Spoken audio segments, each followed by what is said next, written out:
ముఖ్య ప్రకటన అండి. ఫ్యామిలీ పెన్షన్ కొత్త రూల్స్ ఇవే.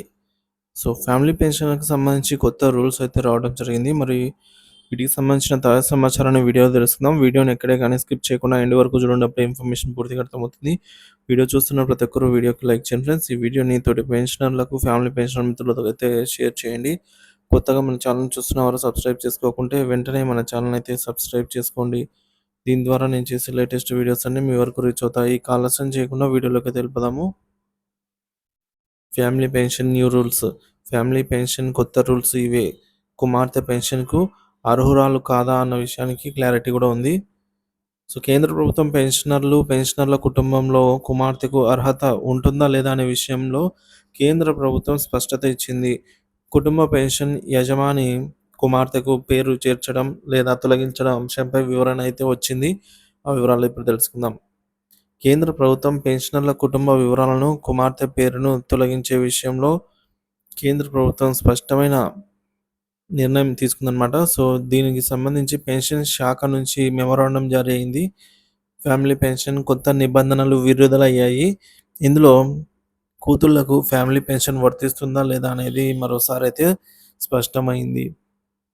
సిపిఎస్ఎస్ CSS pension rules 2021 rule number 15 ప్రకారం ఒక ప్రభుత్వ ఉద్యోగి ఉద్యోగంలో చేరిన తర్వాత కుటుంబ వివరాలను ఫామ్ 4లో సమర్పించాల్సి ఉంటుంది. ఇందులో జీవిత భాగస్వామి, పిల్లలు, తల్లిదండ్రులు, వికలాంగులైన తోబుట్టువుల వివరాలు ఇవ్వవచ్చు. సదరు ప్రభుత్వ ఉద్యోగి పదవీ విరమణ చేసే ముందు పెన్షన్ పత్రాలతో పాటు అప్డేట్ చేసిన కుటుంబ సభ్యుల వివరాలు మరోసారి ఇవ్వాల్సి అయితే ఉంటుంది. పదవీ విరమణ అనంతరం కుటుంబ సభ్యుల వివరాల నుంచి కుమార్తె పేరు తొలగించడంపై వివరణ కోరుతూ ఎంక్వైరీలు వచ్చాయని పెన్షన్ల శాఖ జారీ చేసిన మెమోరాండంలో ఉంది. అందుకే పెన్షన్ పొందేందుకు అర్హులైనా కాకపోయినా కుటుంబ సభ్యుల వివరాలన్నీ కూడా సమర్పించాల్సి అయితే ఉంటుంది. ఇలా నిర్దేశిత ఫామ్‌లో రూపంలో సమాచారం అందించినప్పుడు కుమార్తెను కూడా ప్రభుత్వ ఉద్యోగి కుటుంబంలో సభ్యురాలుగానే పరిగణించాలి. నిబంధనల ప్రకారంగా ఫ్యామిలీ పెన్షనర్ మరణానంతరం కుటుంబ పెన్షన్ ఎవరికి వస్తుందో నిర్ణయిస్తారు. పెన్షనర్ మరణించినప్పుడు భార్యకు పెన్షన్ అందిస్తారు. జీవిత భాగస్వామి లేకపోతే పిల్లలకు ఇస్తారు.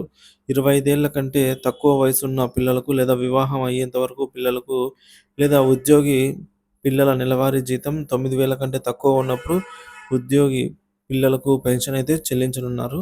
సదరు ఉద్యోగి కుమారుడు లేదా కుమార్తె మానసిక వికలాంగులు లేదా శారీరక వైకల్యంతో ఉంటే 25 ఏళ్లు దాటిన తర్వాత కూడా ఫ్యామిలీ పెన్షన్ అయితే ఇవ్వవచ్చు.